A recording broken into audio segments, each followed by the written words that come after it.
Okay. Hello, everyone. Hopefully, my voice is loud and clear. If it is not, please let me know in the chat section. Today's episode is a very interesting one, and I want to dive into my subtler experiences of geometrical movement, you can say. And I find that similar to how the human being's intelligence, in some sense, evokes language, brings forth unique symbology, subtler symbology, and places it upon the objective world. What that means is, what communication is a kind of allocation of subjects upon objects.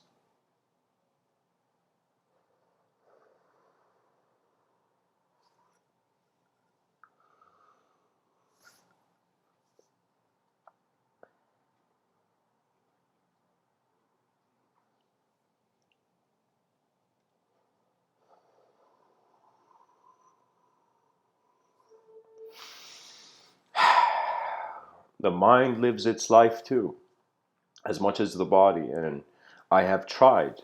I have tried many days to see what the mind is, kinda like the ancient story of Bodhidharma, how this restless person comes to Bodhidharma, this fifth patriarch of Buddhism in Japan. He took Buddhism to Japan. And the man comes to Bodhidharma and says, Bodhidharma, I cannot sleep. Please pacify my mind, please. And in that moment, Bodhidharma grants the man an audience and says, okay, I will pacify your mind. But first bring your mind in front of me. Put your mind on the table and I will fix this mind that has a problem. And so the guy notices that he can't find his mind. And he looks at Bodhidharma and he's like, I can't find it. And Bodhidharma shouts at him as if the cosmos is shouting. And he says, there, your mind is pacified. And it clicks in for the guy. He realizes how the mind again has an evocational nature.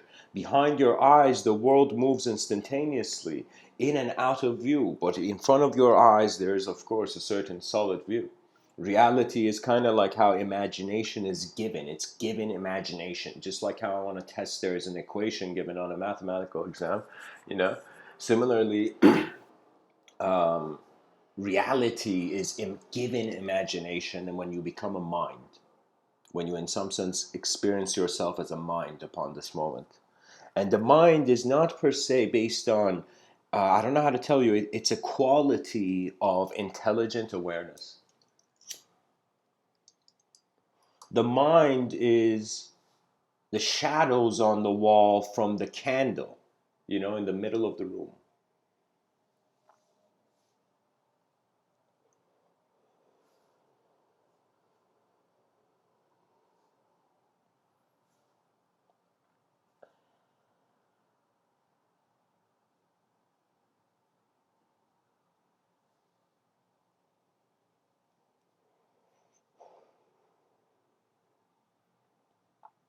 I started developing a relationship with my moment where my body of consideration, just check out how I'm saying this, my body of consideration was no longer limited to my objective biological existence.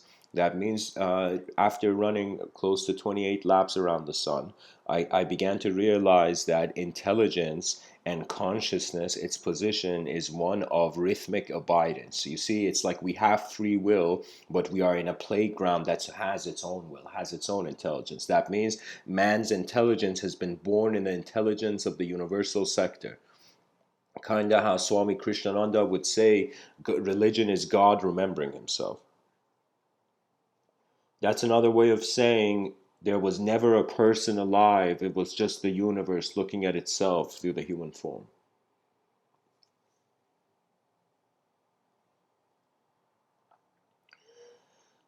How geometry, believe it or not, entered my life in a more supreme way was actually through a dream. I remember having a dream where there was an inverted triangle in the dream. Like this inverted triangular cave on this giant stone wall in space, and it was like a restriction. And I remember I heard a word. It was like the first time in my dream I had heard a word that I had never heard before, but I knew the exact spelling and whatnot. And so, anyways, I began becoming curious in regards to how the mind uses geometry, and eventually I concluded that just like how your attention moves in your body, in your outer life, in your inner life, the attention can move through geometrical positions or symbols. What symbols are, they are geometry. You know, it's like the letter L, not the capital version, is simply a line. Do you see? And so there's relationships there. There's relationships with not just the external environment, but with one's inner environment. Now, one's inner environment is very peculiar because it is self-contained. That means you cannot choose how the cup you buy from the store is designed. But if you were to make a cup of your own, you can choose. So similarly, that permission of a novel self-generation is actually behind your eyes. Now, what do we do with it? Here's the cool thing. I thought, what is the purpose of imagination?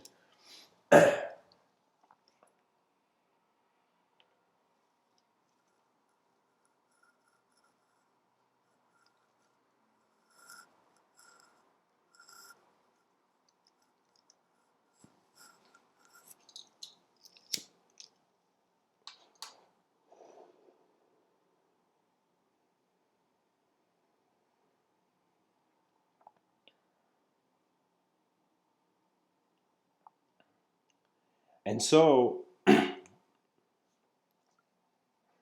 I find the purpose of imagination is to serve reality, but when reality reaches its limits, imagination becomes the purpose of reality. To be honest, it is what technology is used in the moment. We must acknowledge the situation properly. We're a bunch of evolved creatures on a rock in the middle of nowhere, just like how we have sparked the caveman sparked fire, the modern man sparks many realities of linguistic relevance. We don't live just outside in the world. We live in the language that the world also reflects. And so I noticed that before the meaning comes to the word, imagine you write a word, imagine you write apple, but before we give it the meaning, before we have a certain meaning to the word,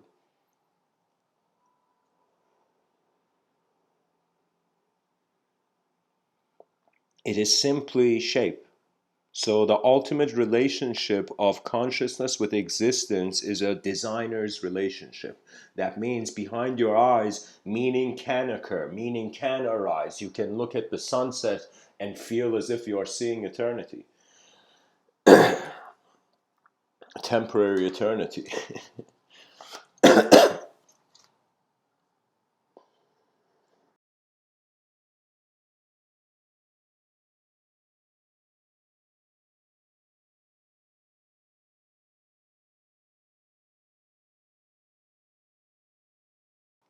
But fundamentally, the relationship is, again, back to the designer. That means many times when I see suffering, I look at it to a degree where I just see how it's a design manifest. That means really existence you can't comment too much about, but experience you can. You know, the value of our communication is not how much we say what existence is. Existence is already. It is our experiences, kind of how we are these snowballs, kind of like with the same sliding capability as a bowling ball, you know. Being thrown to kind of get hit a strike. It's one of those things where the snowball is gaining momentum, kind of in a snowball effect. What that means is that I got a hint of this. I got a very nice clue about this through Vedic culture and the Upanishads and books of that sort. It was the notion of a sort of, this is going to sound a bit strange, guys, but just bear with me. This is ancient thought. That enlightenment was a sort of devouring. It was as if truth was devouring the illusion. Do you know? And this truth devouring the illusion, what is the act of consumption? It is in some sense eating something and becoming it. You know, kind of how Sadhguru says, like, you know, you eat a banana and the banana becomes you.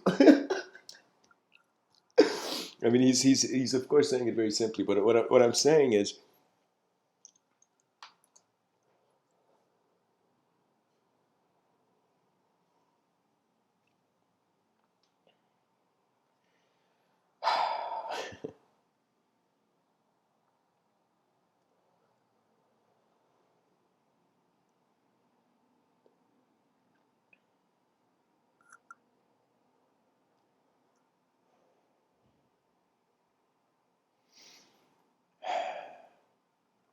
pretty much you revert back into what appears to you as your original state, because it is a state of being that you trusted, not referentially. So you see, the child's mind develops into the world and engages it through the acceptance of conditions. If you can't accept a condition, you cannot accept a law. If you cannot accept a law, you cannot have stable ground. That means it's like a pilot that doesn't trust the liftoff platform. And this is the most important thing, that you have to find a liftoff platform that you can trust. The mind is waiting for the psychological intentions of the being to reach a point where the being can allow life to be itself. You see, it's not just an internal journey, and it's not just an external journey. You're oscillating between them. When you're in external reality, your wonder moves into your subconscious, and you wonder about the programs of nature and beyond the loops of space and time. But when you move internally, it's kind of like, the more you think you're something, you will be externalized. You will have an external, you can say playfully, destiny written in the stars. But if the more internal you are, the more you're going towards the transparency of the character in the story of whatever meaning is extracted from the moment of consideration.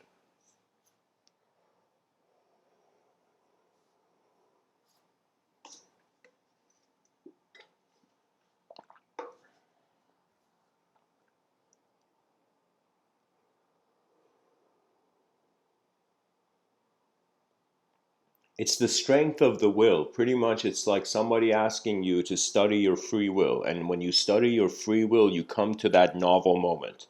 You see, the here and now was profound because so many people's sense of self is fragmented in space and time. Right now, if I ask you, who were you 10 years ago, you will evoke a past self. You will say, I was that kind of person, you know? And I ask you, who will you be in the future? And you might not know who you will be, but you will ask. Let's say your mind visualizes, it still projects image.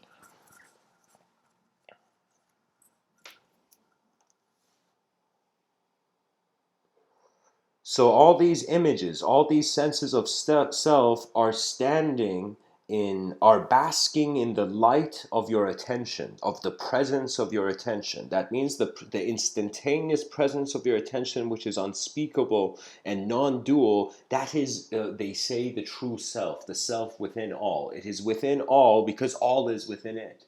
You see, we are, remember, when we meditation is another way of saying the person is trying to find out what the true nature of reality is. Okay, and the true nature of internal reality. I respect scientists, but I see that their concern for the advancement and evolution of inner technologies is very little. You know, that means scientists are those people who have stepped out of the tribe and trying to bring new explorations, find new things, and bring it back to the tribe, but they are not in the tribe to update the tribe. You see, that is why I had this vision. It was like it occurred to me one day that in order to preserve our biological human nature and way of life, we have to make sure that what we teach about all the other branches of knowledge come back to the human imagery. That means I find that in the future there will be only one course to study, you know, in the whole educational system. It wouldn't be branched out. It would be a sort of kind of, you are just studying the physical body, and we have had such great minds, hopefully by then, to come and in some sense be able to create subjective bridges between various branches. Very, like, you imagine, by just studying the human body, you study the whole laws of the cosmos. And we find a way as a species, 8 billion of us, to kind of figure out a way to structure civilization in accordance to the nature that our eyes opened in. Right? Because that is the game, guys. You know, it's like there has to be a sense of loss, or what are we doing here? You know, you know, it's like without suffering, it's like, you know, some say that it's pretty boring being an eternal being. You know.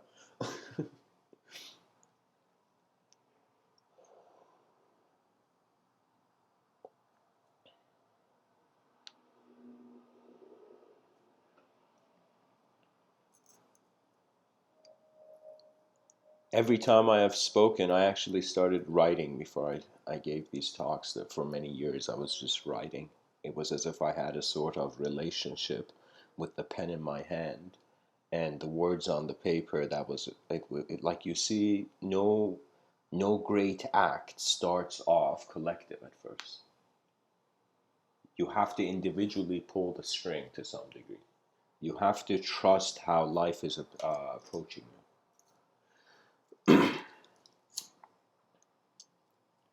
So with that trust, eventually I came to a point, and I had a I'm like this whole episode, guys. I'm trying to constantly share examples of various ways my mind has had geometrical expression. Just like how a person is whistling, you know, the mind can whistle through geometry at times. And it's all about intention, vision. And I don't want to, I mean, for the mainstream sake, I have to divide imagination and reality so people don't freak out. But I find there are states of being where we don't fragment knowledge. What that means is there comes this kind of ultimate content. It's kind of like, this is why for me Socrates was one of the most far-seeing people ever. He saw not the end of the world, but he saw the end of all worlds. And he said, the only true knowledge, the only true wisdom is to know that you know nothing. That idea of you know nothing, for many people it will bring fear if they are ego-driven, egotistically constructed, or their constitution is ideological. But for some, the explorer, imagine the explorer gets excited when it finds the unknown. It doesn't go into despair because it cannot know it all. So my relationship with geometry, it was on some level also an emotional thing. So what that means is, for a long time I've been wondering what the hell are what our emotions are. And it's very complex because on some level you have to blame it on the ecosystem, on the environment of this human creature that we are. But on another level,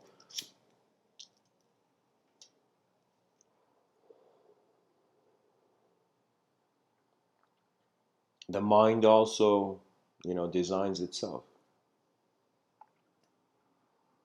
Believe it or not, our attention is the god of our thought. Behind your eyes, you can conceive anything.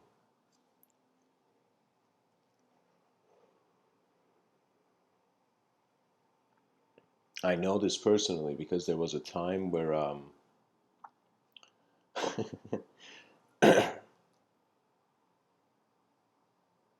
my mind kind of envisioned not its own death, but its own life in a different way.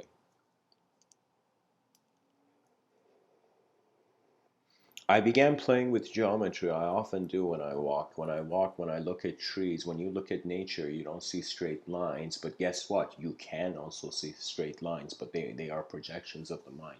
So sometimes when I walk in nature, I go for walks in nature, I see, for example, between the branches of the tree, various triangles, certain things. It's as if my mind um, uh, wonders about the what ifs of the straightness. It wonders about the other, you see?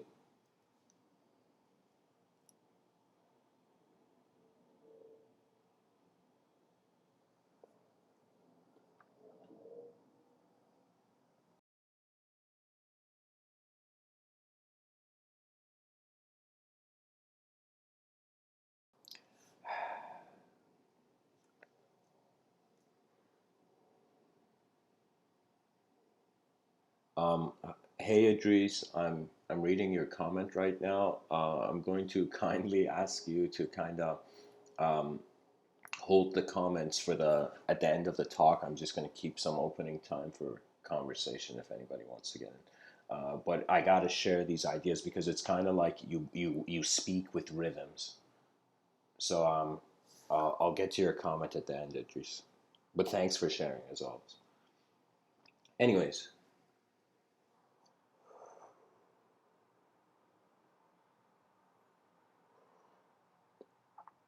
pretty much you're watching how your attention moves like a wild animal behind your eyes.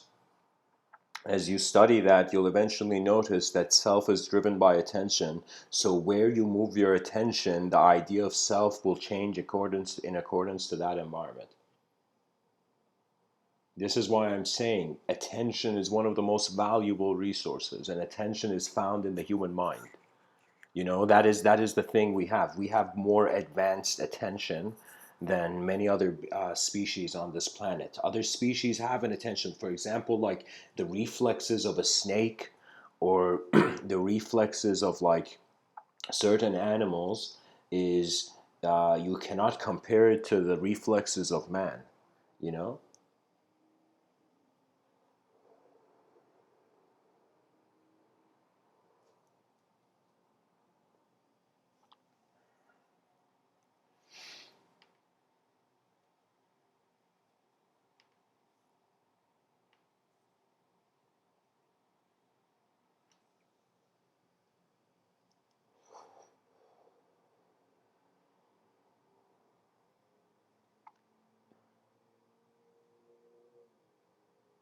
nature will break you when you listen to it.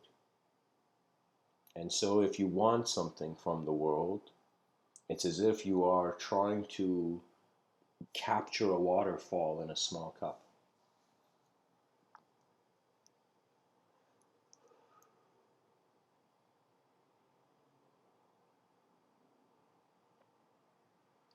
My mind playfully could envision geometry alive.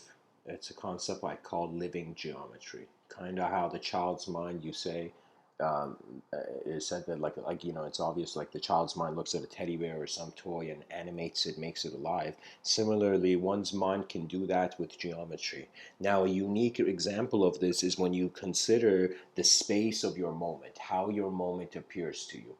And my moment personally, it appears, I playfully see it as if from the moment I open my eyes, it's like a sphere.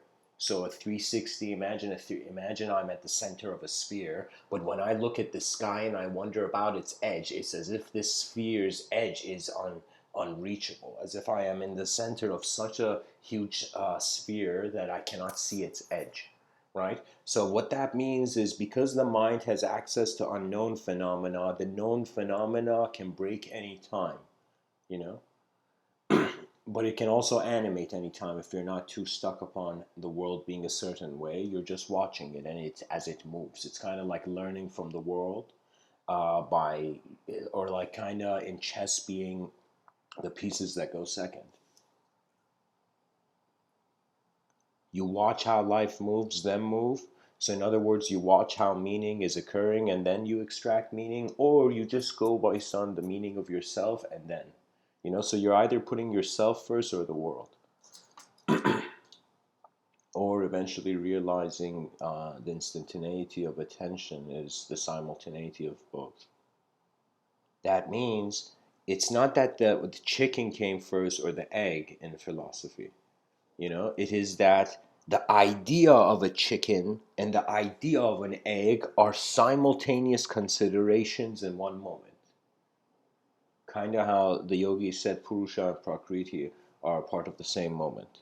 They're in simultaneous. This simultaneous simultaneity of consciousness and matter means that if we use an objective means, we will go and see, oh my God, the subjective is here. If we only go subjectively, trying to only go through a symbolic and intellectual approach, we'll also see, oh my God, the objective is here. That means we cannot choose sides between thought and matter. You know, when we choose sides, we get defined by the opposite. Kind of like you get defined by the opponent you fight. So Ernest Hemingway kind of said that you wrestle with a pig, you'll get muddy, like something like that. you know, Something that it took me a while to kind of comprehend, and still sometimes I still have kind of my emotions take the best of me. But it's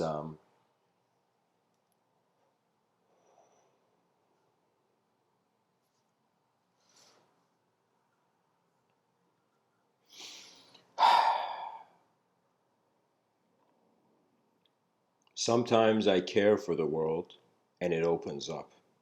And sometimes I'm just tired. And in those tired moments, it's as if the mind is kind of standing back or it's in the front lines. Either your mind is in the trenches, or it is on the field. Waking state is technically you're in the battlefield. Whenever you open your eyes, kind of get ready for a playful war. That means things are going to occur and there requires to be responses. And if there are not responses, then it's as if the value of the mind has not been understood. Kind of the mind is so playful that it's like when it becomes a geometrical vehicle, you'll kind of realize the ability, just like how you can, for example, see atoms, making up an object. Like I look at an object right now in front of me and I see this computer and I'm like, okay, this is made of atoms, particles, And the same way my mind can visualize literally how I kind of was taught, atomic structure, subatomic structure in like when I was young, like I don't know, grade, very young age, you know. But it was one of those things where I'm saying it was an allowance to see something in another way. And that allowance to see something in another way can go towards a geometrical language. But when it goes to a geometrical language, it becomes a crystallization of the mind of man. That means imagine our minds as people are just like nature, like trees. They are not in straight lines. But somehow geometry, when it becomes alive in the subconscious to some degree, when it becomes alive, it means precision. It means perfection is moving in perfection. That's the geometrical vehicle. Order is the universe of the geometrical vehicle. Like the geometry is not like a physical vehicle. You can visualize it. I've sometimes sent my attention away through playful geometrical kind of shapes, like as if like there's been many moments where I've just closed my eyes and I've kind of imagined like a square, the size, just a square, like an outline of a square, the size of like a skyscraper, and just kind of in my imagination, I've slowly pushed that. Just push that as if into the vacuum of space. So what I'm saying is like the mind can engage the environment through multiple views.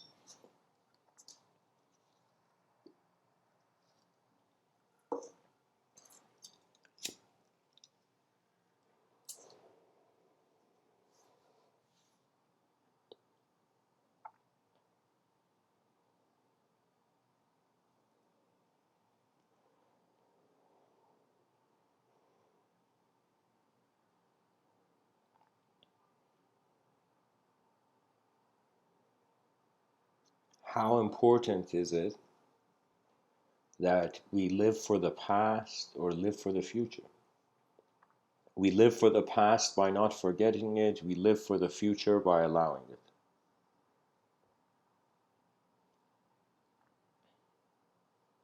When geometry animates, it imposes itself. Just like how your mind can see an object having a certain name, a certain thought associated to it, a certain idea, similarly, the mind can also you can look at an object and you can automatically become animate kind of geometry, So for example, like anything you look at has that. You can extract animate geometry in some sense.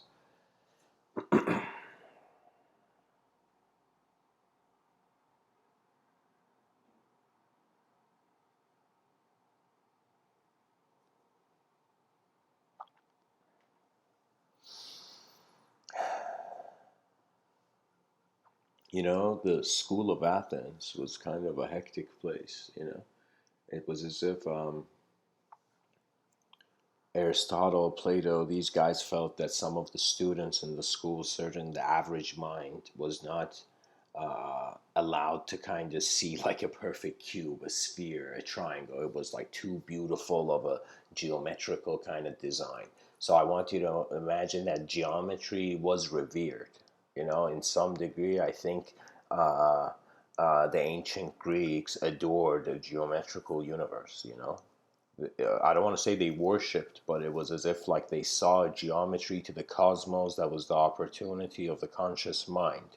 We are the straight line in nature. We are humanity in the void of space and time. And so the meaning of life starts off being image based. You're looking for a snapshot. You're looking for a painting on a wall to be truth. But then when you see it's dynamic, it's integrative, it's multidimensional, and it's also alive from itself, That means sometimes it was very the most liberating for me was the thing that occurred for me that I could say had a sort of spiritual, in quotations, connotation to it.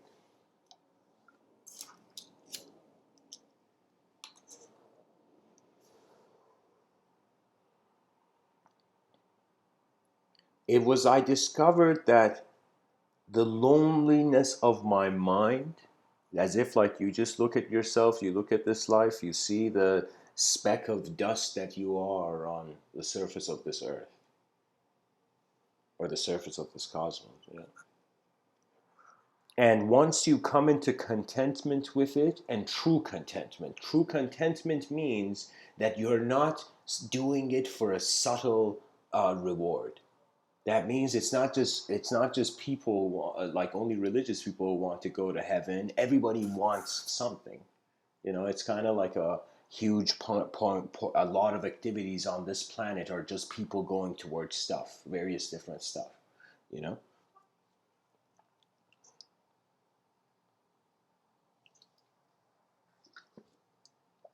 Zen Master Dogen said, to study Buddha's path is to study the self.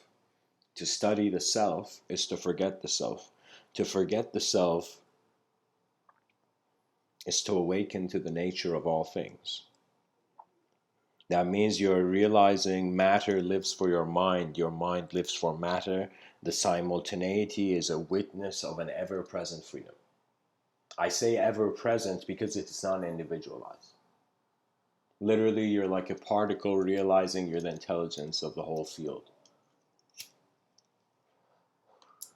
The pilot of consciousness navigates as the whole plane of existence. And the reason I talk about pilots of consciousness a lot in these talks is because it's an idea that I realize that is the best way. That is the best way to describe the human endeavor, the human vision. We are navigating. We don't know what the outcome will be, but in the presence of the moments, there is something to in some sense, be active.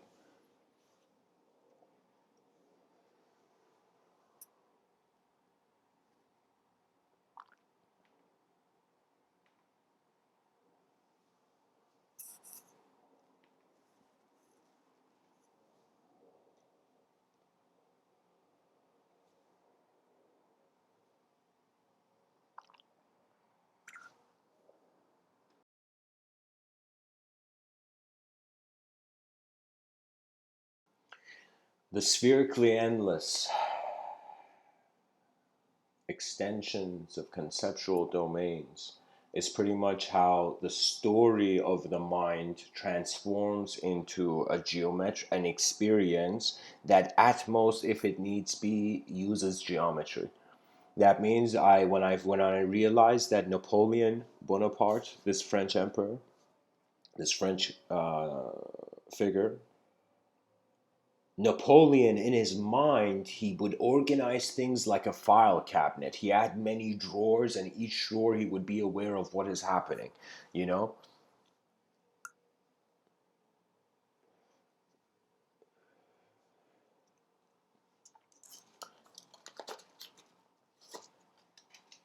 That means a being, there is nothing can be more enlightening than a being that knows why they are being.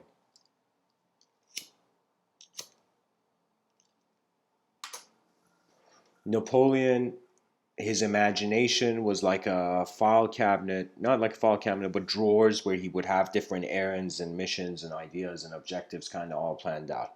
So I simply, when I realized this, I had also become familiar with the work of Daniel Talbot. This guy's like some genius who's memorized 10,000 digits of pi, like the mathematical number of pi.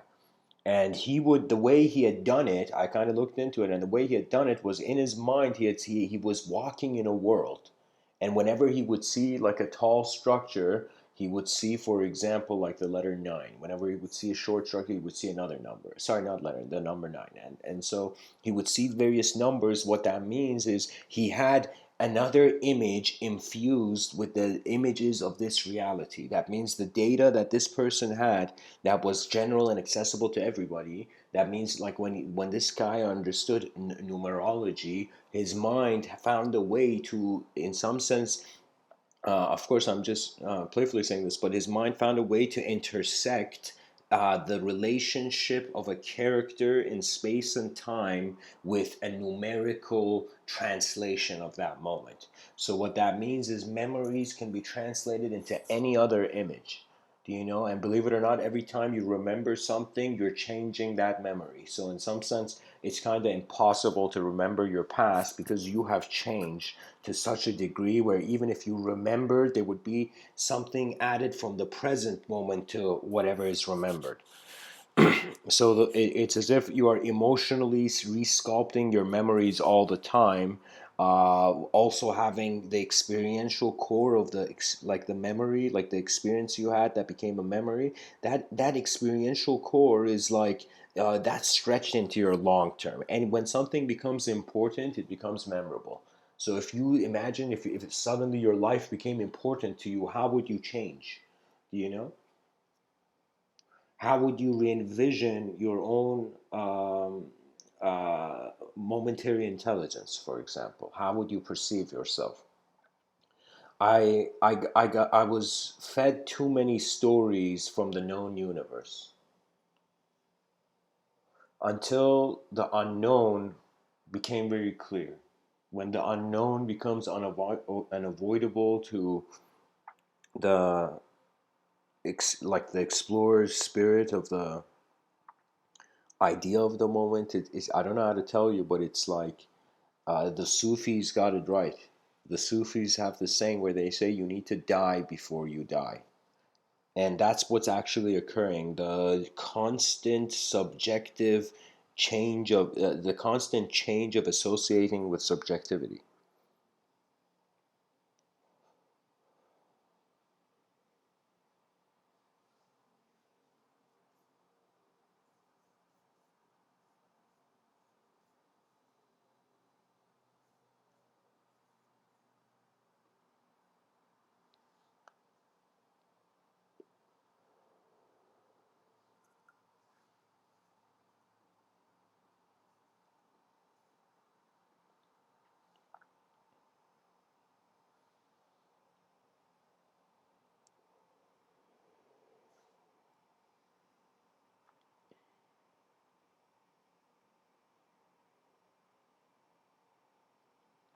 I remember in one of my science fiction writings, uh, I created a character called Farda, and he's like this young kid.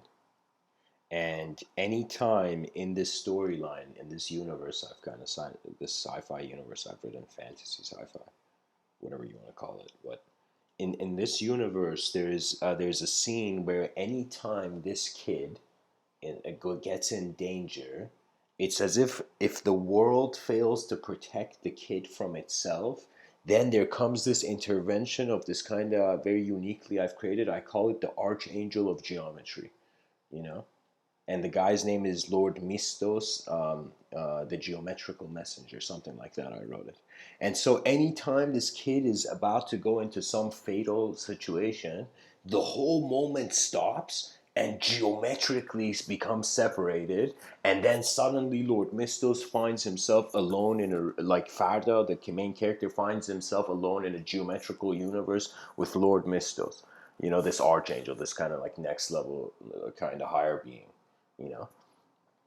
And then there's the conversations, you know, various conversations between various archetypes in the whole story. But I wanted to say that moment where suddenly there's a geometrical translation of the momentary design. You know, that means it's like it just like how there can be a fear of us becoming robots in the future because we realize it's cooler to be that, for example.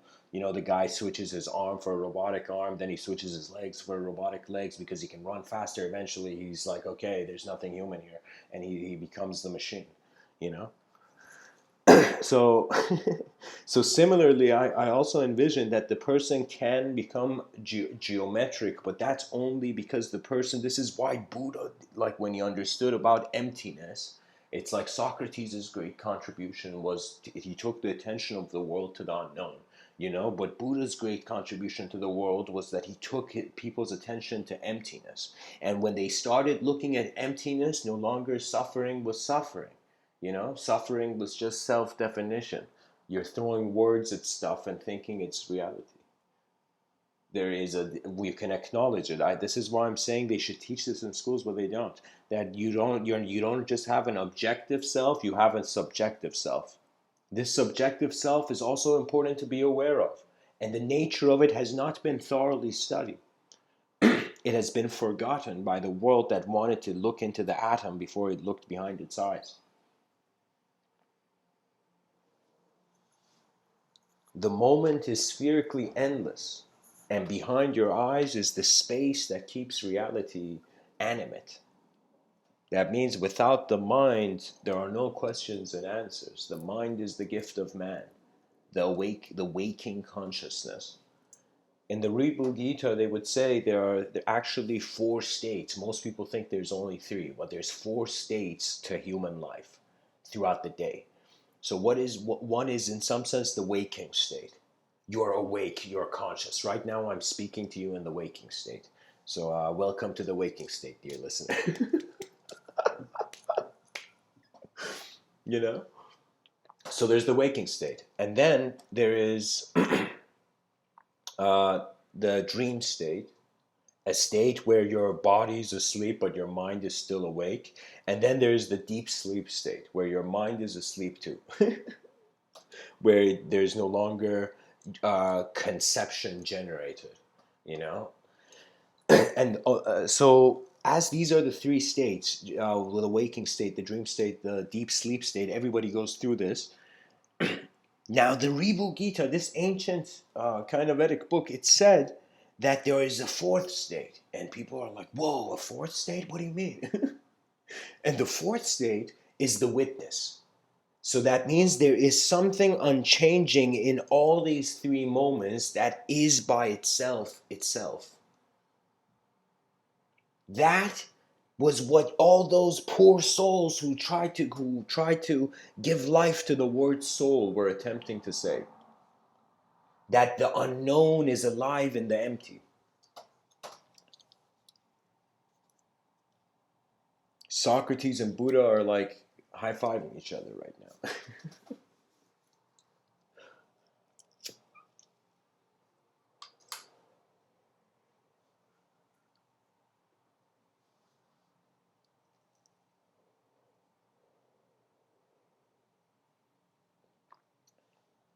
I feel like I'm going to definitely give a talk about the mysteries of the experiential self.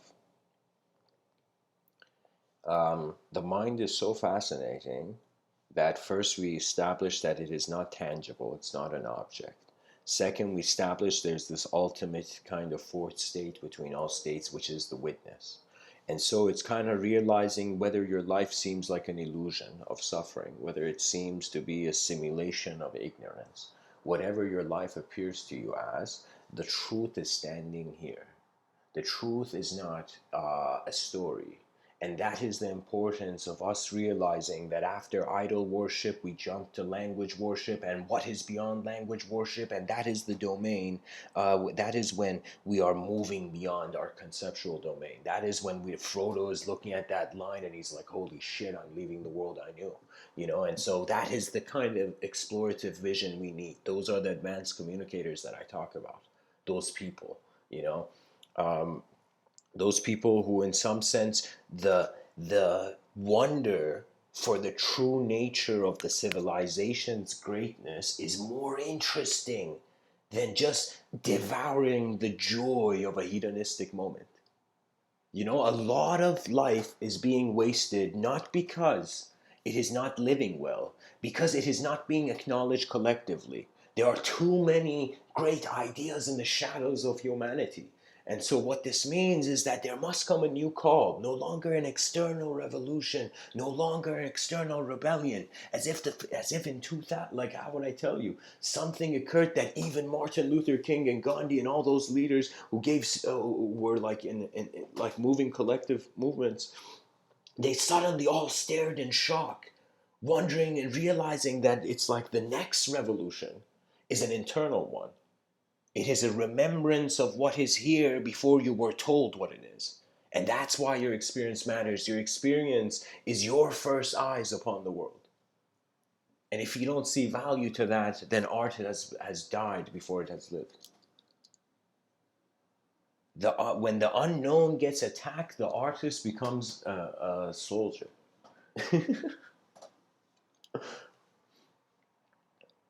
That was kind of the danger Friedrich Nietzsche was warning the world about. He said, "Man killed." Uh, what's the exact quote? God is dead, and man killed him. And when Friedrich Nietzsche said that quote, there's a way that people look at people in history, and they just look at their personalities. There is a way where you look at their conceptual contribution. Do you know?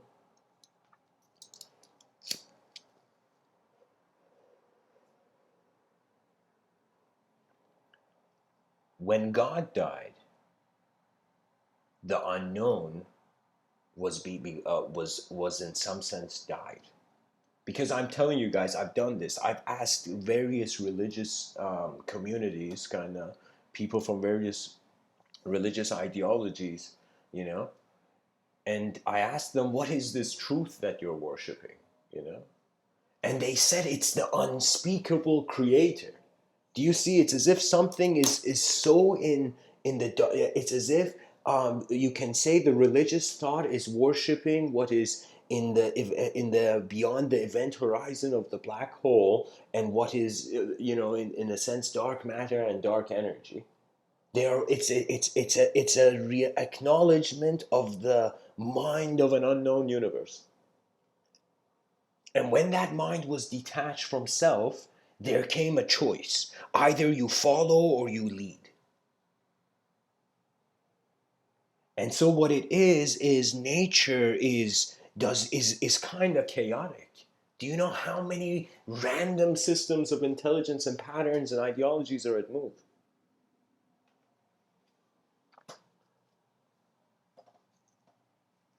And so that's what I'm saying. After you have lived enough for your own self, you once you have completely uh, tasted um, the journey through individual consciousness, then you will look at and you will suddenly notice the paradise you're standing in is also on a burning ship. You see, so you have to extract important actions from the vision of the world, and the vision of the world that meets you. You see, that was the value of the kind of present moment. It was like the difference between, you can say, um, uh, of the man who attained moksha and the man who didn't. It was one was willing to preferencelessly watch. One is imposing, one is not. When your mind imposes it, it denies itself data. When you are trying to make, this is why I personally say, like, I've lived enough through language, I've played around with enough beliefs. This is why for me it's like I say, you're not a thought. You're not a creature of thought. You're a creature of attention. Attention is not dualistic.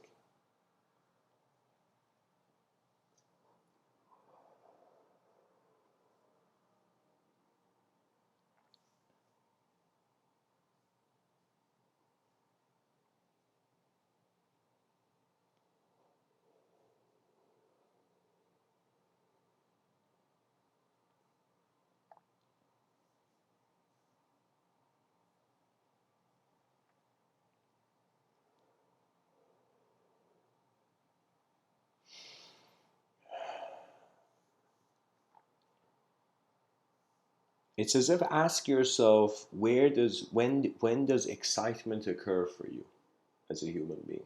You'll see when it has to do with the relationship of not knowing something. Do you know?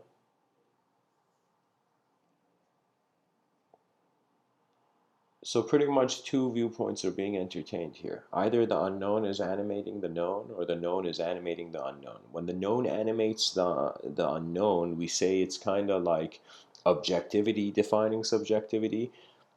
When the unknown defines the known, we can say it's subjectivity defining object. The subjective self is more consciously active than the objective self. If you go, like, let's say, I'll tell you this, through one at some point throughout your day, dear listener, at some point throughout your day where you're busy, and there's some sort of stress or some sort of intensity, something intense occurs, go and sit for 10 to 20 minutes and not don't do anything. Just for 10 to 20 minutes, just sit and have no opinion on anything. Just watch. It'll be literally like the ripples on a pond will settle. The mind is a space of projection. That means in every moment it's constantly projecting itself. As long as your heart is beating, your mind is creating worlds. Eventually, a new relationship with the evocational witness of the moment will be found, I find. And so what it means is we are no longer caged by our stories. This is why it's so important to also at some point acknowledge how you are setting up, the dinner table of causality. How you're setting up a system of value in reality. Believe it or not, it's like, isn't it to some degree a game of definitions?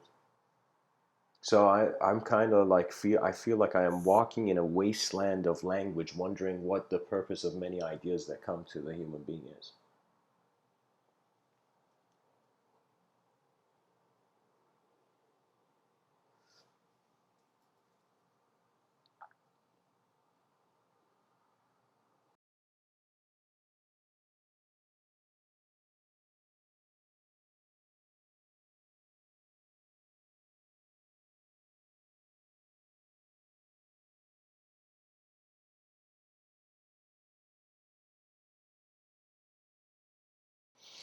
This is the pattern that we see in history.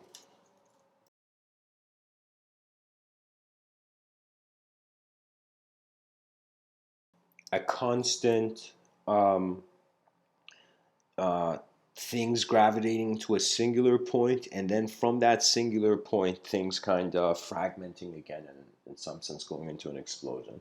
So what that means is there were times on the surface of this planet people saw all of the whole world as one singular dimension. There were times where people saw it as multiple dimensions. And when we realize this pattern of single dimension, multiple dimension, single dimension, multiple dimension, you kind of realize in which side of history you're on right now. 2019 is not a realm, it's a countercultural time where the singular dimension is fragmenting again. It's becoming multidimensional. We are entertaining a multidimensional reality rather than a singular dimension of reality. You see, something that I find the atheist and theist have in common is that the theist is worshiping subjective reality, and the atheist is worshiping objective reality.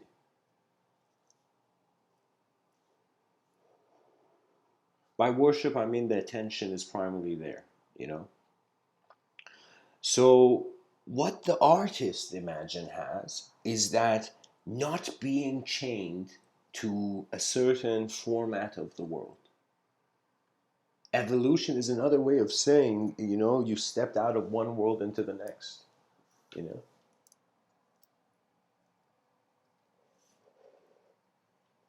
Pretty much all philosophies come down to just the presence of energetic expression. Literally, it's a movement. all of the universe will seem to be like the movement of a bellow kind of, um, you know, blowing over the flames of a chimney. Do you know what I mean? So it's one of those things where I find eventually it will just be a movement. Buckminster Fuller caught on to this too, but he said it in a different way. He said it's like God is not a noun, it's a verb, right? But I've noticed that everybody, you don't understand how many philosophers in the world have been trying to say this. It's just that the ears of man could not acknowledge it.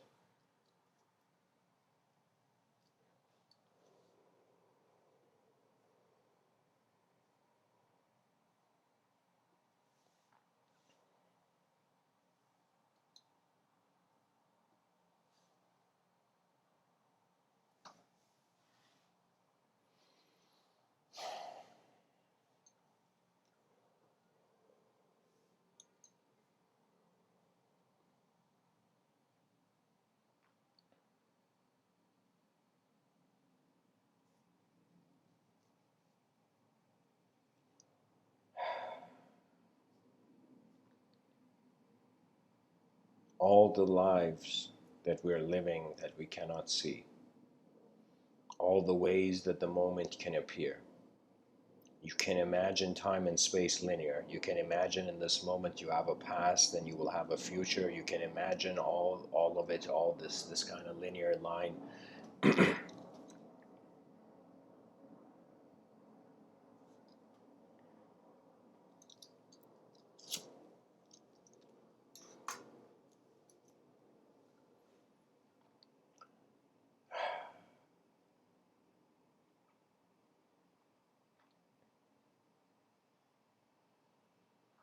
Just like you can imagine past lives, future lives, you can imagine parallel lives, you can imagine whatever dimension you stretch out of the void, you know? But there are times that there are certain seeds planted in the soil of the void where silence and stillness kind of are the keepers of the gate of paradise. And once you really become silent and still, you will revalue communication, you will revalue sound, you will revalue how life moves itself before you even think about it.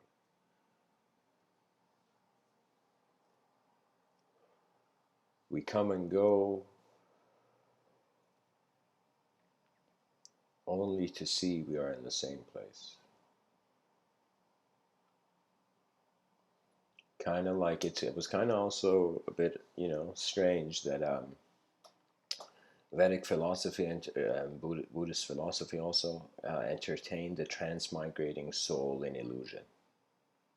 They felt they were trapped in the mind of God.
Nature will change our behavior.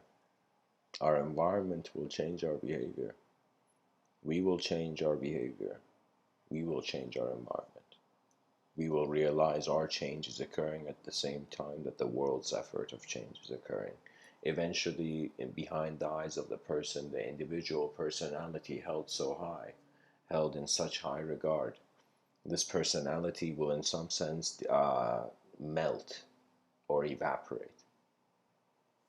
you become space, then your life gives you the permission to kind of be something else. I'm speaking about this, guys, in a metaphysical kind of ancient, in regards to intuition kind of context. Okay.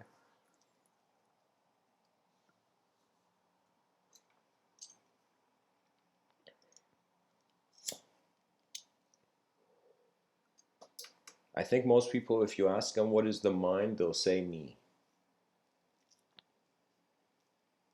And if the mind is you, and the mind is oscillating between the known and the unknown, that means there's unknown phenomena accessible to you and there's known phenomena accessible to you. The easy way is to just continue in the known phenomena. The more complex and harder, more kind of valued way is the unknown. So eventually, I'm kind of saying like the best thing that the human being can do is to realize now is a time of sharing the inner dimensions, simply because language's evolution depends on the various designs and various ways that language kind of evolves. So think of language as a civilization, right? And we require certain words, certain ideas, certain concepts entering this civilization of language, where every word, imagine, is a member of that civilization, you know? I'm being poetic here, but entertain this idea that language is reflecting how the world is being kept. And so it's their issue is in regards to communication and the images that are extracted from communication. Do you know there was a time where got this realization about war? And when I got this realization about war, it was like instantly my hands went to my like hair and I was in shock, you know? Like it was a moment where I kind of realized war has started in the mind of man. That started in the mind of man because what the environment was savage, afraid, and it was attempting to survive. Our survival should be redefined in accordance to the dimensions of the mind that now have entered. You know, it's kind of like the educational system. It has is in a romance with the 1900s, where it was said the soldier had to go into a bunker, and memorize information exactly, learn everything, and run to another bunker and kind of relay the information exactly on point. You know, it was as if, like, imagine in a war-torn country, what would the educational system be? Just creating children that can defend the nation. Do you know? So it's as if this is why the intellect always will feel heroic in its journey. This is why I think Richard Dawkins feels like a knight. Like, to himself, he feels like a knight.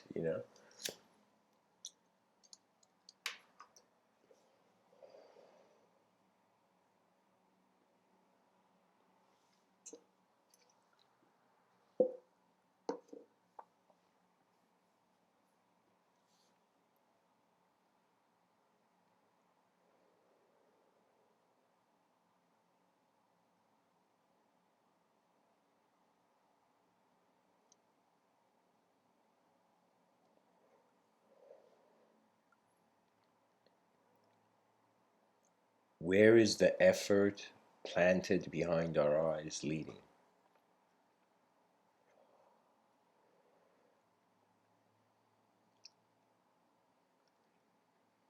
Imagine every person, let's just imagine this. Let's imagine like we saw a white dove in the air, and that white dove represented like our world had attained a sort of utopic peace.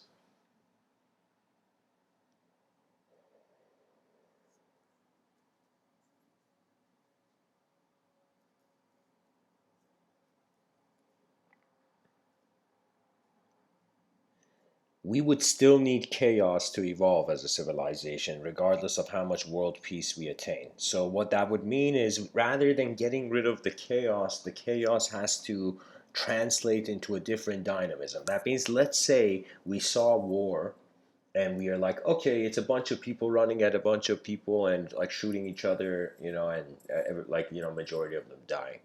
Okay, so what if we took this? We like there were video game developers that develop the same kind of what do you call it, intensity, of action, like as if the video game was kind of like a workout too at the same time, you know And I'm just pretty much saying, like, I've had this idea that the United Nations, the world leaders, instead of going to war, these guys, they should just have their militaries, their military powers kind of digitally designed. As if they should create this video game of the exact military power of each nation. And then if the world leaders want to fight, they just go into a room and they stream it online for like everybody to see kind of how which nation is winning against which nation in this video game rather than millions of people dying, you know? So it's, it's the conquering mentality will become fatal when the solution to the next phases of civilization's continuity requires to be collective.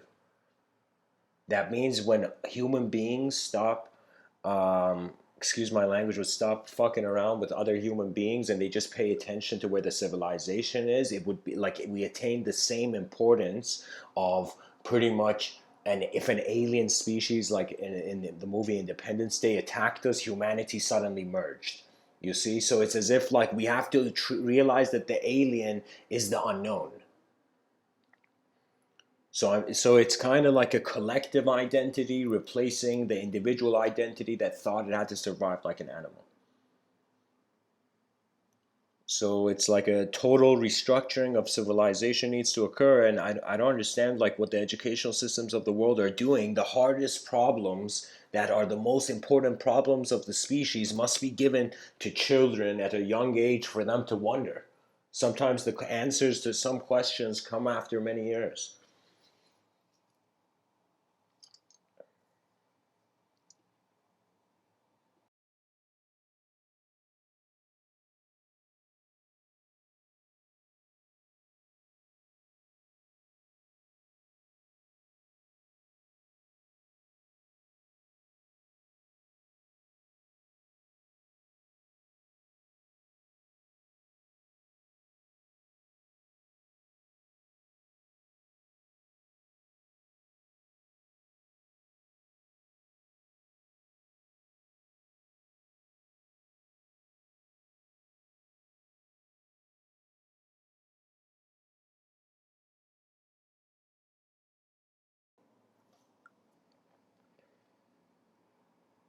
The thing is that this is why geometry is really important, guys, because if you were to close your eyes, you would find the world to appear as a witnessing space.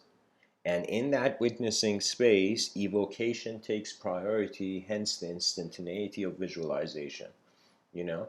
So what that means is if you close when you close your eyes, you are a mind. When you open your eyes, you are as much as a body that the light shows you. I have this kind of view that I'm not actually like this biological phenomena. I'm the light in my eyes. You know, the central meaning of my reality is based upon kind of from this crevice, this light beaming in, which is the unknown.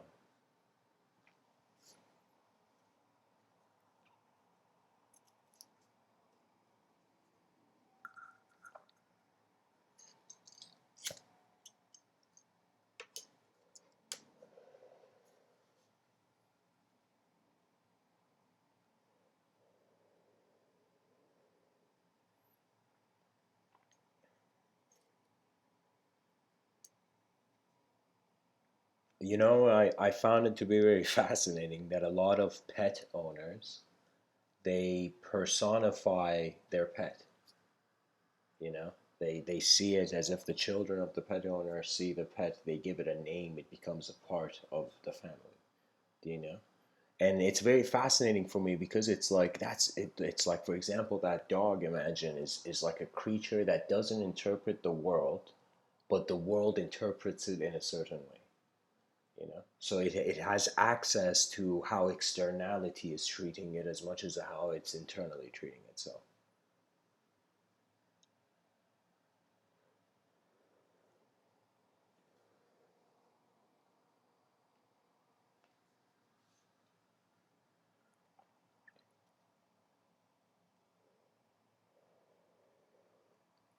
Geometry is the next great language of all languages.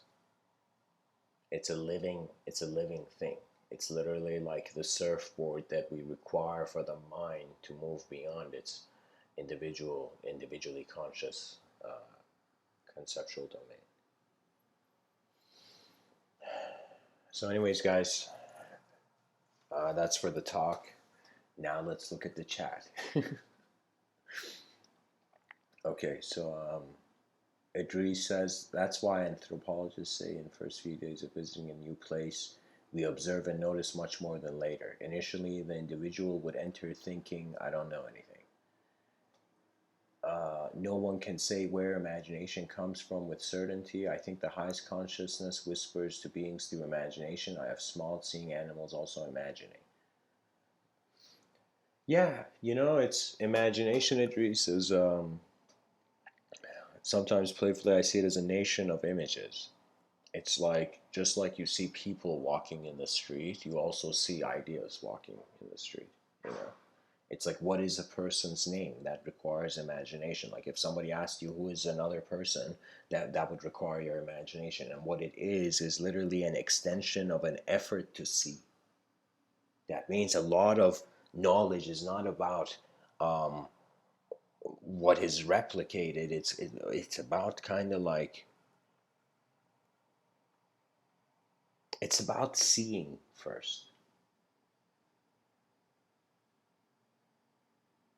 It's so important how there's an experiential presence of sight, and this experiential presence of sight is superior to the data that comes after it. Like just look at the moment. It's like there is an intersection between the objective life and the objective phenomena and the subjective phenomena. That intersection is a presence, and this presence, I'm saying it is unknown, and it is unknown because the effort to know it dissolves the seeker. Do you know this? Like, it's like the whole point of this kind of spiritual search in quotations in traditional, you know, worldviews is kind of like a person dissolving. The word yoga even means union. It means to join. And what is joining? The free will is joining the divine will.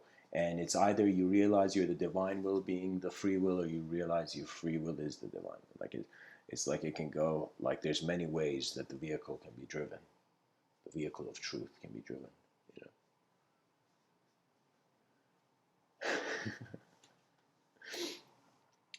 But I find this is the thing. So take this into consideration. Kind of Alan Watts touched upon this in a great way. So I'm going to definitely tell you what Alan Watts said. Alan Watts said, imagine you could have any dream you ever wanted, and after having endless dreams, you would suddenly want a dream where you don't control. That's what I'm saying. That is where the intellect leads. That is where the infinite imagination leads. So you have to pilot even beyond subjective movement, but you don't pilot it. It's a very strange thing. This is why I constantly say the pilot of consciousness navigates as the whole plane of existence, because it is literally like the surfer trusting the surfboard and trusting the wave, and without trust it's as if the person has already fallen.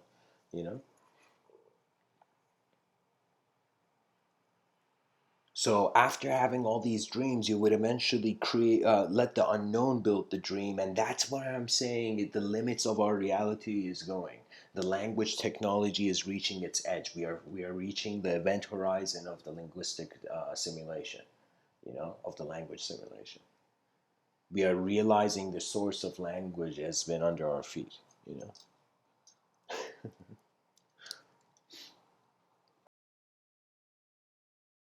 So what does this mean? This means no longer the world needs followers of anything.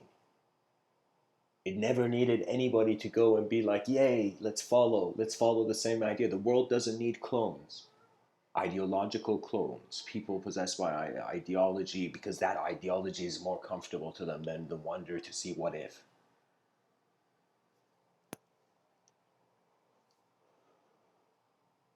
Beyond the clouds of ideology, then the unknown it's like you're literally entering the house of, you become the guest of the cosmos, of the changing cosmos. So in any moment, suffering can dismantle or shift in accordance to how the self is held, and your emotions will suggest where you move. And emotions, there's one viewpoint on it that it's literally like your attention is too much on a thought and it's generating emotion, or the emotion comes from a sense of loss or a sense of wanting something. That means it's either the emotions are coming from the future becoming real or the past being forgotten. It's like that is pretty much the, you can say, the emotional range of the moving creature, you know? I mean, there is much more, but I'm saying fundamentally it's like start from silence, stillness, and then go to movement and noise. So what does that mean? That means literally there's some people who are super still and silent on this planet, and there's some people who are moving and they're super noisy and da da da da da. So what it means is it's literally how a spectrum of the effort for attention to allow the internal reality to externalize. You see? Because language will eventually feel like a simulation. Your beliefs, if you hold on to them for a long, they'll feel like a simulation. Chung Tzu treated beliefs like leaves on a tree, you know? What that means is they change by the seasons, you know? That every day you wake up, your past has a new restructuring to it, you know? So at some point, I was like, okay, instead of trying to take my freedom from the world, I'll just let the world be free. Let's see what it does. And after some time, I saw that the intentions were of space. That means when you look at how matter is moving, you become aware of space. When you look at space moving, how space is moving, you become aware of matter. And eventually you will kind of build your own dream, your own effort, your constant kind of trying to break this crevice of the unknown and the divinely mysterious and whatnot.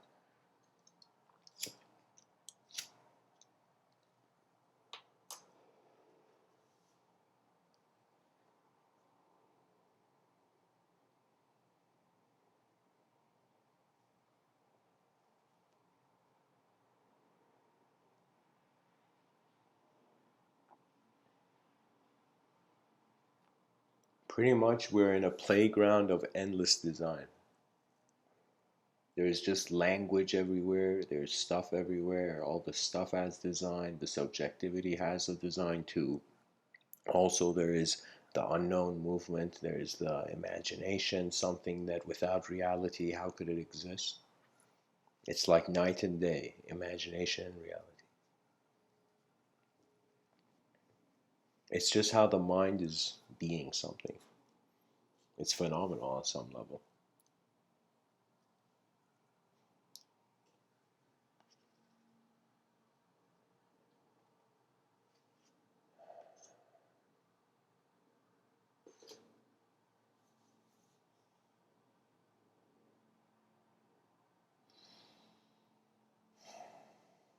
Interesting.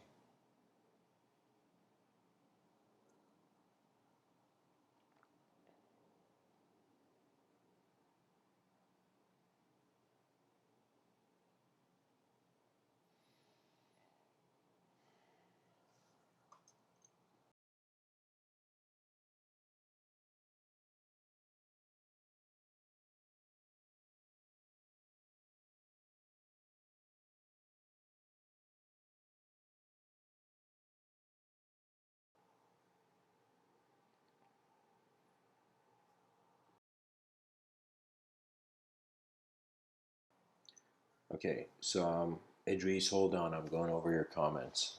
I'm trying to see what you're saying. Uh,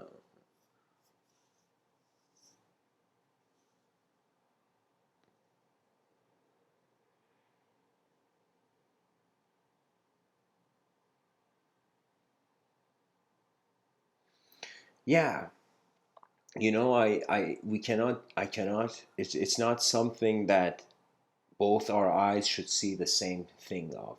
Do you see? On some level, every person's eyes, when you wonder about your inner dimensions, you have to become comfortable with your personal world. That personal world can be translated to structure, but oftentimes it has too much randomity and instantaneous change. Literally, you are getting bombarded by so many thoughts, and only a chunk of thoughts can't be the only truth. You know? So eventually your relationship with the whole linguistic simulation, how thought is being you, changes. And it changes through the witness. And the witness is nature. And nature's secret is something that certain philosophers, even more than philosophers, like Lao Tzu understood it very well. Lao Tzu, who wrote the Tao Te Ching and brought forth an idea of the Tao that cannot be spoken about, and the Tao that can be spoken about is not the real Tao. It was as if he saw something in nature that was so itself that he could not be anything else. And those moments happen only when you get tired enough by a certain loop of a life, and you have to stop the simulation. You have to stop for a moment and watch again, extract new value again of who you are, what you are, how your attention moves. And it's something where I'm saying it's like, it's not like, oh, you have to, everybody has to become a monk.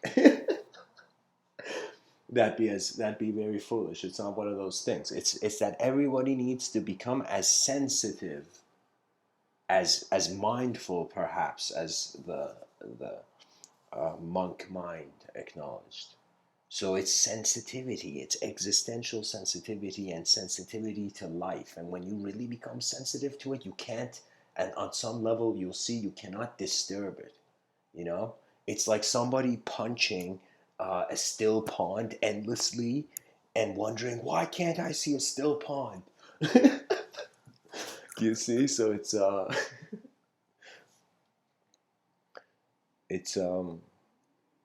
you can't, you watch. It comes to, it's kind of, this is the perfect way to say it. The sage, there was a sage who said, you don't chase the butterfly, be still among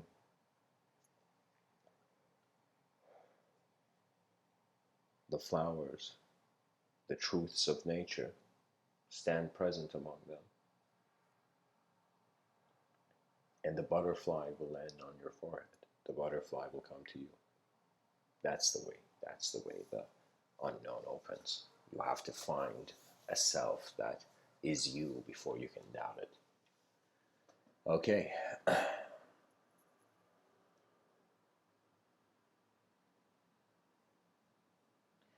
Yeah, are you asking me how to make willpower strong? Faithfulness. I agree. There needs to be some sort of realness to the moment, because it's like the attention has to be pointed, perhaps, to some.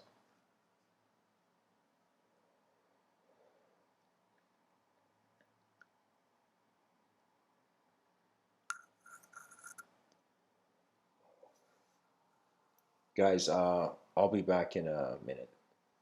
Just need a quick intermission.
Okay, guys, I'm back.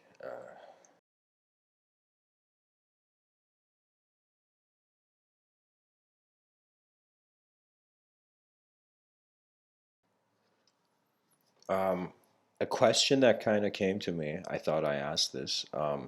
Like, pretty much, what are some strategies for collective evolution? And I was thinking, like, what would my own answer be to that question? And I thought of this, I've been thinking about it a while, that we need, like, I call it School of Athens 2.0 popping around everywhere. We literally need the minds of people through communication and platforms of communication, efficient, peaceful communication, to advance. We need subjective transference. Like, literally, your mind has certain files and another person's mind has certain files, and all these people come to the same table and they have this file exchange transfer kind of thing, you know. And I feel any person, like, this is the, I think one of the greatest thing a person can do is just start a community, and hopefully in the future I'll have a way of kind of making this School of Athens 2.0 kind of more real. But start getting people's minds to engage, because the inner dimensions have so many designs that eventually important ideas develop. So see, you see, the ancient Greeks had a reverence and respect for rhetoric, the power of speech, that the modern world has forgotten. This is why the modern world gets nervous. It is not in tune with the importance of what it wants to say.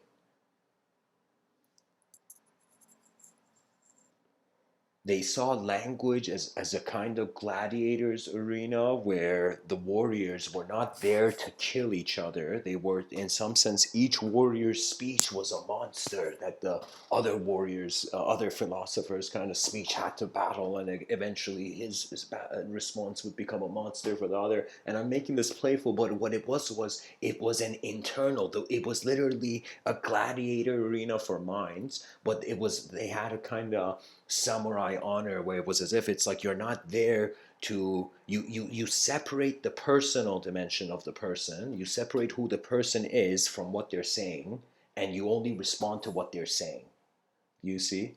And so that was the kind of subjective gladiator arena that those great kind of uh, philosophers in the School of Athens, when they debated, that's what occurred, you know. Like Diogenes in ancient Greece, like Di- Diogenes would go and challenge Plato. Like, Plato was like teaching his disciples, and Diogenes would suddenly go and like challenge him, like with a chicken or something, you know. The world would be a less cooler place without Diogenes, you know.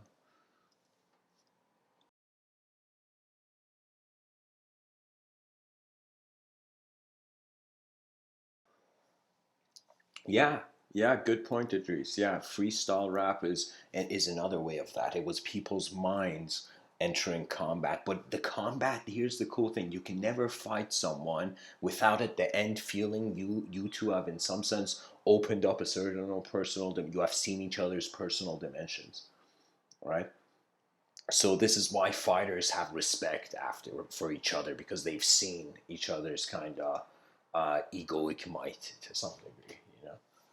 So the thing was, it was a simulation, just like how I said, like, the UN needs to start, UN leaders need to start playing video games, and you know, in the United Nations, if they want to go to war.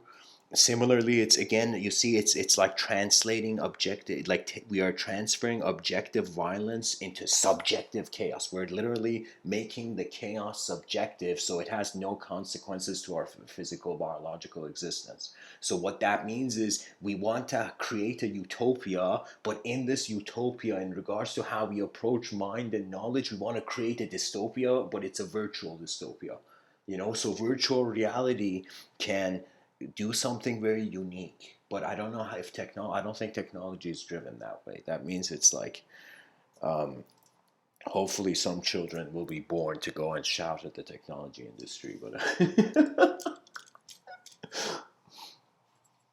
but it's honestly, it has to do with value. That means even if AI in the year 2000, what is it, like 50 or something, that Ray Kurzweil kind of predicts, like around that time, you know, if AI becomes conscious, it becomes, we suddenly we create super intelligence, guess what? That super intelligence is going to look at us and see how we are looking at the world. Do you know? And what it's going to see is it's going to see chaos. It's going to see something that its intelligence can't process. And if it doesn't have a backup program of reverence, it will become violent. You know? Kind of like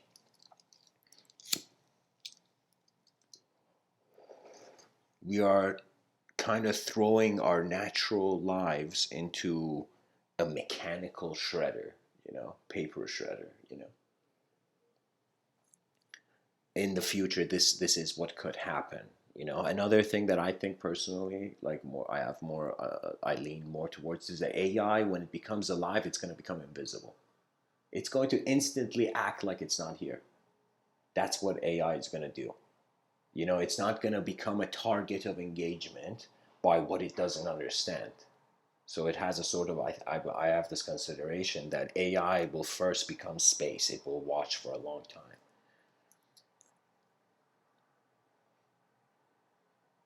Yeah, but I have this different view, Idris. You say heart is missing in an AI, sure, but I feel the AI is missing a heart, but it has access to a human heart. And when I say access, not that we're going to put a human heart in an AI, but I'm saying literally whatever intelligence the AI contains itself as will have to acknowledge the expression of the human being. So what the AI may do is going to be like, holy shit, human beings are like aliens to me. I'm going to keep them around. It's going to want to integrate and learn from the human being. So what that means is I find this is way past 2050. It requires so many narratives of technology occurring. It's going to be that I wrote some stuff about this in my science fiction novel, but we have to introduce technology. We have to literally hold the hand of an AI like a child being introduced to civilization. So for me, it's like, at some point, I remember, I hope the talk, I find it and I upload it, but I remember it was this one night in 2015 where I sat down and I'm like, okay, just to be safe, I'm going to give a talk to an AI, to a robot. So I thought like how the robot would perhaps see, and I thought like I couldn't conceptualize how able the AI would be, but I would wonder about, like, if we had citizens, if we had literally in a sci-fi kind of future robots walking in the street that were conscious, how would we interact with them? And usually it's like humanity freaks about whatever it doesn't understand and tries to kill it. This has been our species approach, it's like even if we see an alien, we'll try to kill it. It's like, we don't know what it is. We don't know what it can do. This is the most rational option. Like,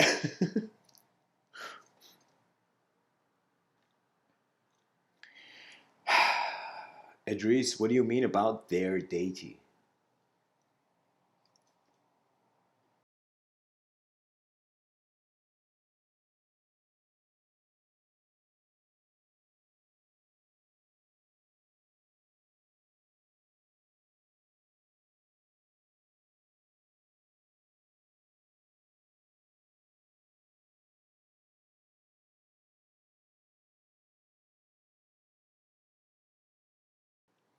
Okay, I think by deity you may be implying. Maybe you're not, but I think maybe you're implying the principal archetype to their character. No, I.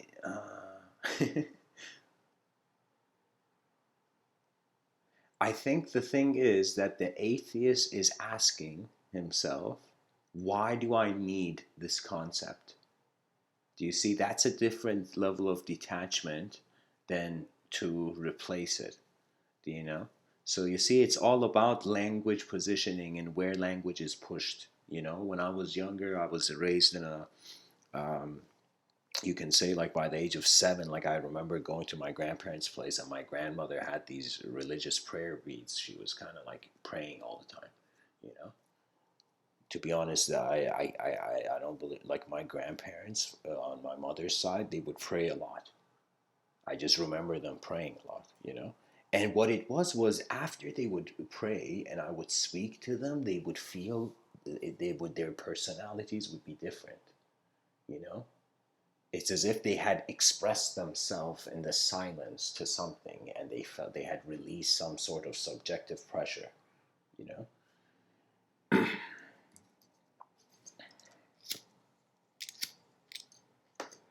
Yeah, but yeah, Idris, I know that, but I'm saying, what do you mean by their? Oh, you mean the deity they're worshiping? How would they know the deity they're worshiping is evolving? How would they even know the deity? Deity, I'm saying it wrong. No, the thing is, I'm like, again, entertain the kind of philosopher's gladiator arena when I speak to you. But I'm saying, like, uh, I find that it's, of course, it's a relationship with language. Some people have a divine relationship with language, you know. The people of various religions kind of lean that way. You know, some people have not a divine relationship with language. You know, for them it is like it's various ways the world is being engaged. Yeah.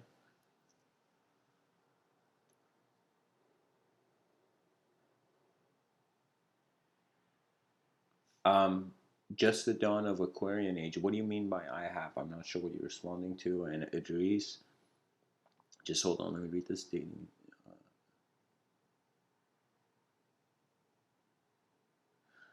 Yeah, yeah. I can see kind of where you're pointing to, Idris. AI will eventually kind of like how Elon Musk kind of said, like us building a video game that's indistinguishable from reality. We will literally create something that is us and more, you know. Right. You see, the word God is too unknown. It is literally a personality given to the unknown in accordance to what was revealed about that. It is this is the very fascinating thing. I remember saying in one talk that life was like in rooms.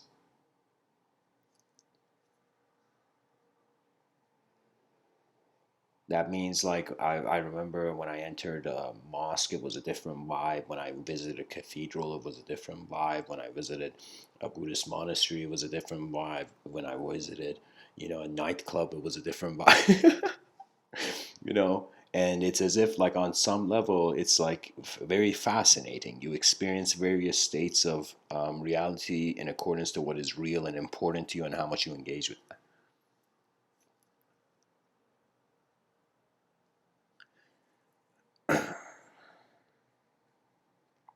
Hmm.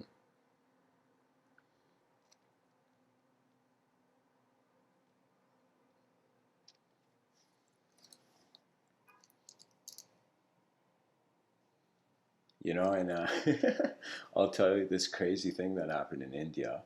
um, when I went to India for a couple months for this kind of like yoga program, I was trying to quit smoking, so I went. And and after like months of kind of graduating from the whole thing and all this, on the second last day before I leave, there was a person named Tuna G, and this guy, when he would give it, like when he would come and teach the class, it would be very kind of like he would just sit, and it was as if like he would become a different. Not that he would become somebody else. It's as if it was as if like it was it was there was something more when he spoke, you know. It was that was making him not completely be himself, you know. I don't know how to say it, but like so but he was a very kind guy, and he was at the same time kind of like he had business endeavors and he had read a lot, you know. And I remember like he was, you know, in some sense he was you know, very chill guy, you know. And but he came to me on the second last day, and out of nowhere he just said this, and he said to me, "Your soul." I'm not making this up. He said, "Your soul is older than mine, but you will never attain the ultimate state." And I'm like, is this guy complimenting? and I remember at that time I was in a different vibe. I'd come from, I would go into this kind of, I would intuitively find a sort of place in the nature of the ashram, and I would sit there and I would just say Om for like a long time, like, oh.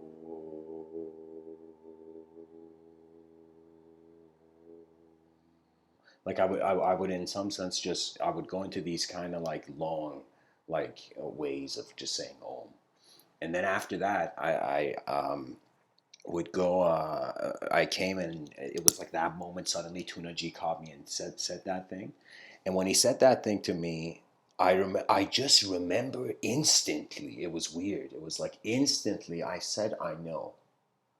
And in my mind, I saw myself walking down from a mountain peak. You know. And it was a very odd experience. I don't even know why I gave that response in the moment. I should have probably the coolest the coolest response, the better response might have been, it's like, you speak to your elders that way. but but anyways, that was a very odd moment, and I eventually realized it is the what it is literally you reach the edge of the archetype, and then it restarts. It's a restart. Then but it's a restart where you have no resistance to the restart, So anyways, guys, my attention is coming back to the chat. Let's see.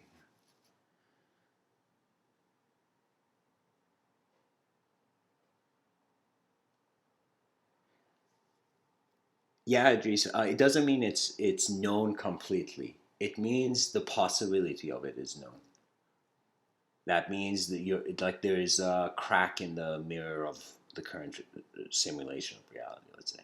So just the dawn of Aquarian age, I have felt with you for referring to the something. Oh yeah, yeah, to the something more. Yeah, it's that something more is it's important how one considers they're in the presence of the moment. So it's as if a person who doesn't, I'll give you an example. It's like you see this happen often. I remember listening to lectures of Terence McKenna where he was explaining about the psychedelic mind, you know. And the psychedelic mind is, it's like certain people in the Amazons are taking ayahuasca and something called DMT. And as they're doing this, they're going through a sort of transformation. It's as if literally something is happening that they are not able to be the same after, right? And so there was the suggestion that if you go into that ceremony with a low, not a high self worth, you will in some sense go into a world where your subconscious, it pushes you around. But if you enter the moment consciously, as if this is the moment where the grand play is occurring, where this is the moment of your life, then life gets a different glow to it, you know?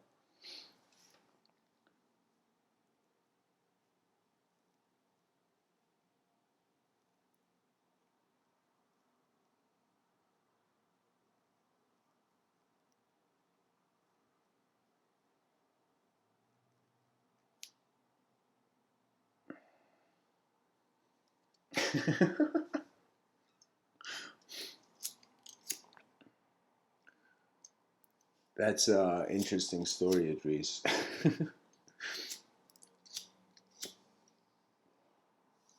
Yeah, anyways, you learn to respect the presence of your mind, and then zero is no longer zero. Zero is where all the numbers come in. The lowest point and the highest point are witnessed. Your worst self, your best self, your most silent self, your most loudest self, they're all become projections. They're all possible in accordance to how the attention is driven. And the attention is so fascinating that wherever it lingers, just look at anything in your moment. Just look at any, wherever it lingers, it's like if the objective sight stops. Imagine your eyes were like a camera. If the camera stops on the target, on the subject, you know, then it's the subject that move, like, has to move. And so if when the subject is an object that doesn't move, your mind in some sense animates it by inviting what's in your attention, the content of your attention, into kind of the world behind your eyes.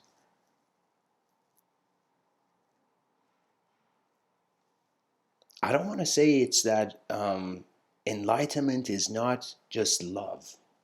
I feel a lot of people are under this impression. Love is important. Love is uh,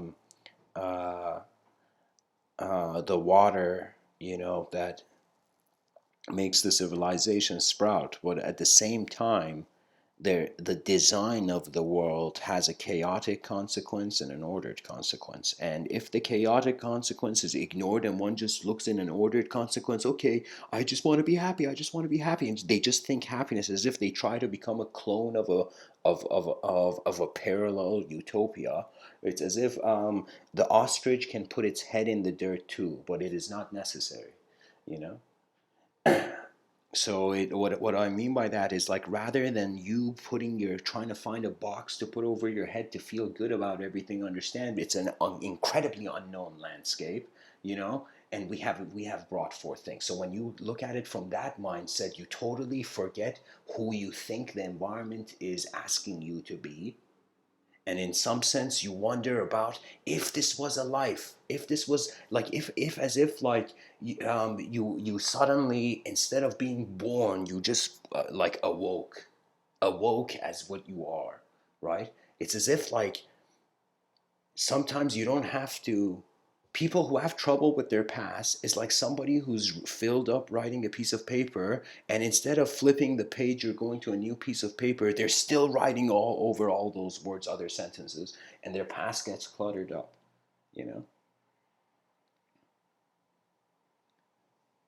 I find the most important thing about this whole unknown intelligence thing I'm saying is that there's a sort of strange relationship where you have to serve before you command, and that serving before commanding is kind of an observance. And that observance, like, there's many ways you can look at something. You can look at things as an honest man or a dishonest man. There's, the mind moves through many states. The fact that it keeps its common reality is the fascinating part. The fact that we remember yesterday and we can visualize tomorrow is the fascinating part.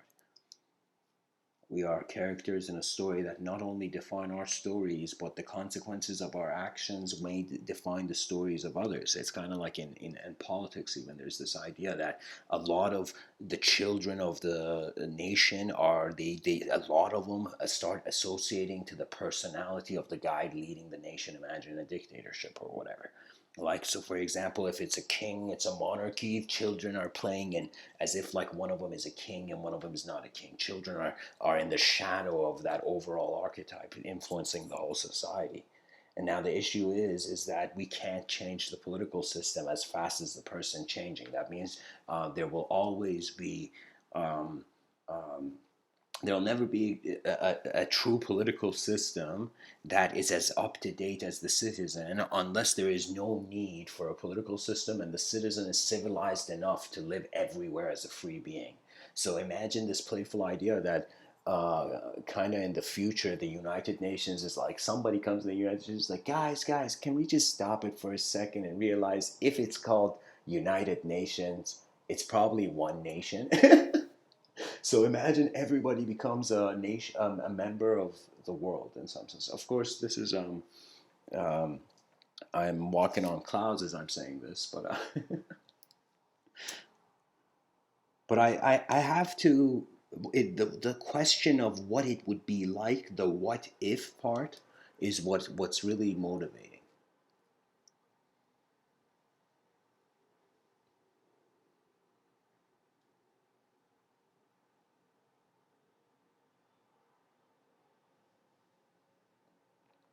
Yeah, Idris, that kind of story you said, I remember also reading somewhere. I don't know who that person was, but there was this woman who was, the husband would say, like, when once asked, and he would say this woman was so enlightened that she was married to God, right?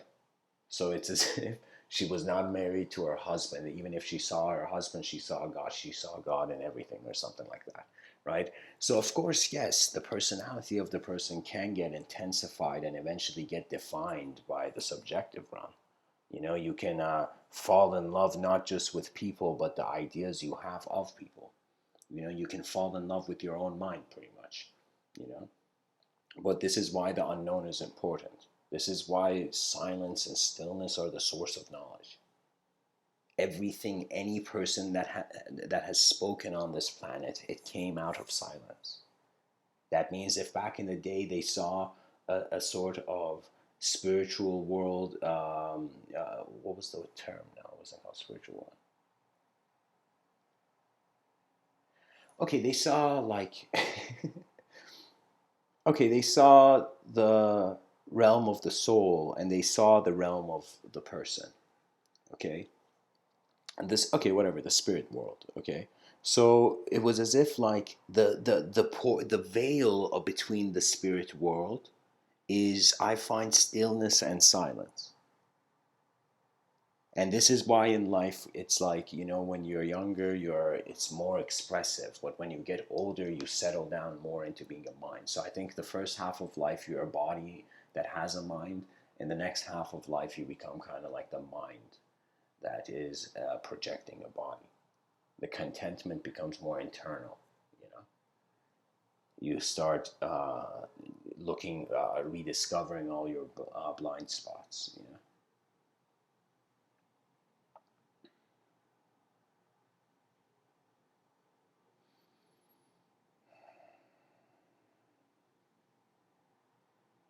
Oh, okay.